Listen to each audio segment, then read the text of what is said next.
सावत्रभाऊ लाडक्या बहिणीविरोधात बोलतायत। देवेंद्र फडणवीस यांनी विरोधकांवर हा जोरदार हल्लाबोल केला।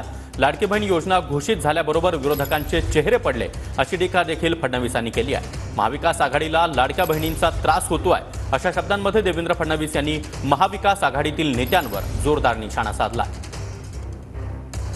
आता लाडक्या बहिणींचा प्रचंड त्रास महाविकास आघाडीला होतोय।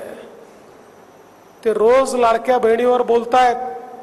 पहिले त्यांनी प्रयत्न करून पाहिला, कोर्टामध्ये गेले, हायकोर्टात गेले, मग सांगितलं योजनेमध्ये पैसेच नाहीत। जे सावत्र भाऊ आहेत हे किती नटवरला आले बघा, रोज योजनेच्या विरुद्ध बोलतात आणि स्वतःचं थोबड लावून माझी लाडकी बहीणचं पोस्टर देखील हेच लावतात। मी तुम्हाला सांगतो, ही एकच योजना अशी आहे की जी घोषित झाल्यापासून महाविकास आघाडीच्या नेत्यांच्या चेहऱ्यावरचं पाणीच